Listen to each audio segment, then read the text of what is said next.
किसी भी सरकार को अपना काम पूरा करने के लिए समय दिया जाना चाहिए। कल 5 मार्च है और प्रदेश के मुख्यमंत्री सुखविंदर सिंह सुक्खू जब मुख्यमंत्री बने 2023 में 5 मार्च को सुजानपुर आए। होली फेस्टिवल था, वहां पर 6 घोषणाएं करके गए और 6 घोषणाओं में से एक भी घोषणा पूरी नहीं हुई, जिसमें टौनी देवी में डिग्री कॉलेज, सुजानपुर में 50 से 100 बेडेड हॉस्पिटल और सुजानपुर में आधुनिक बस अड्डा।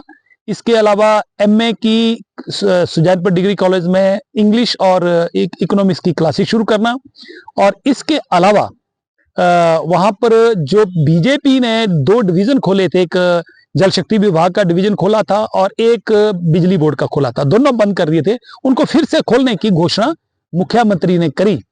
मैं इतिहास में पहली बार देख रहा हूं कि मुख्यमंत्री के मुंह से कोई भी घोषणा होती थी, सोच के होती थी और घोषणा होती थी, उसको 100% इंप्लीमेंट किया जाता था कि मुख्यमंत्री की प्रेस्टीज का, सरकार की प्रेस्टीज का प्रश्न आता था। 2 साल कल पूरे होने वाले हैं, इसलिए कल रोष प्रदर्शन सुजानपुर की जनता करेगी कि सुजानपुर की जनता के साथ मुख्यमंत्री ने झूठ बोला, अपने द्वारा की गई घोषणा को पूरा नहीं किया। सुजानपुर में जो काम भारतीय जनता पार्टी ने किए थे उनको बंद कर दिया गया और सुजानपुर के लोगों के साथ उस समय भी इन्होंने ठगी करी। जब उपचुनाव चल रहा था, कहा कि मैं ही आपका एमएलए, मैं ही आपका मुख्यमंत्री, और महिलाओं से 1500 रुपए के फार्म भी भराए गए और वो सारे के सारे ब्यास नदी में या सतलुज नदी में बहा दिए गए। लोगों के साथ सरासर धोखा हुआ है और कल जो है मुख्यमंत्री को याद दिलाया जाएगा, उसमें ज्ञापन भी देंगे एसडीएम के माध्यम से, ताकि मुख्यमंत्री को याद कराया जाए कि आपने घोषणाएं करी थी, आप अपनी ही घोषणाओं को पूरा नहीं कर रहे हैं। इसलिए लोगों में रोष है, गुस्सा है और कल सभी कार्यकर्ता मिलकर जो है रोष प्रदर्शन करेंगे।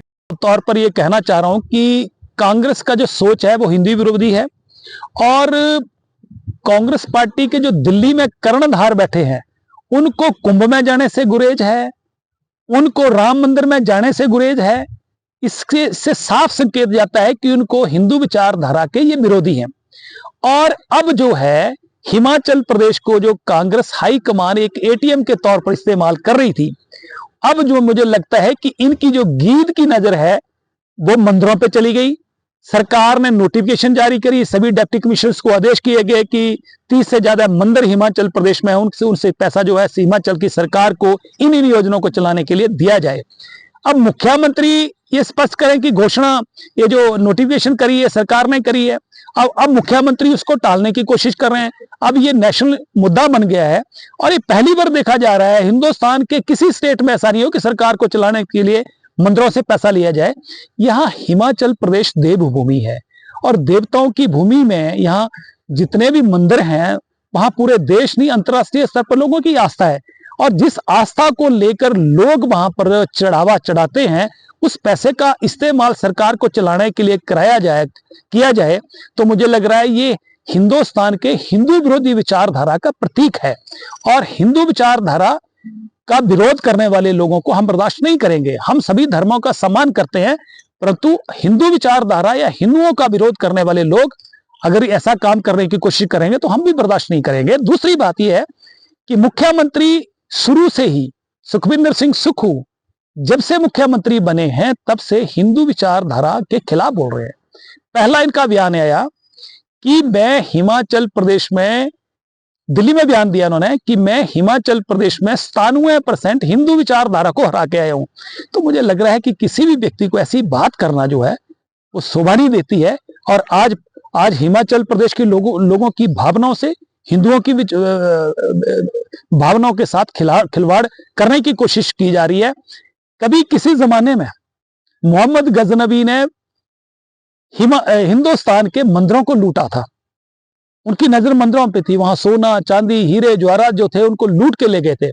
अब ये पहली सरकार कांग्रेस की आई है जो हिमाचल प्रदेश के मंदिरों पे, जहां हिंदू विचारधारा के लोगों की, सभी धर्मों के लोगों की आस्था है, वहां मंदिरों में जो लोगों की आस्था है, चढ़ावा चढ़ाया, उस पर नजर है।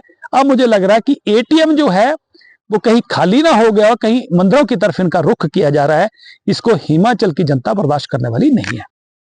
अगर उप मुख्यमंत्री का बयान ये आ रहा है, मैंने भी सुना कि हम मंदिरों का पैसा नहीं जाने देंगे, मंदिरों से पैसा हम सरकार को नहीं देंगे, तो पहली तो बात यह है कि मुख्यमंत्री की विचारधारा और उप मुख्यमंत्री की विचारधारा दोनों अलग अलग हैं, इनका तालमेल ही नहीं है।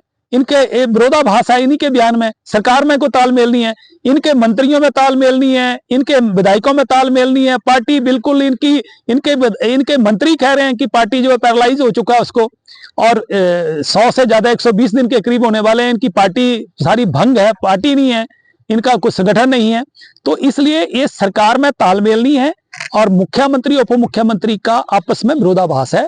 और जहां तक दूसरा आपका प्रश्न है कि सरकार ये कह रही कि कोविड के समय 5 करोड़ रुपया जो है वो ज्योतिषित मंदिर से दिया था, तो हम सरकार से पूछना चाहते हैं कि आज हिमाचल प्रदेश में कौन सा संकट आ गया है, कौन सा ऐसा कोविड आ गया है, कौन सी ऐसी आपदा आ गई है जिससे आपकी नजर जो है, गीत की नजर जो है मंदिरों की संपत्ति और मंदिरों के लोगों की भावनाओं जो के साथ जो वहां पर चढ़ावा चढ़ाया गया है, एक धार्मिक आस्था रखकर जो चढ़ाया गया उस पर आपकी गीत की नजर चली गई है। आपके ऊपर क्या, कौन सी ऐसी इमरजेंसी सरकार के ऊपर आ गई है?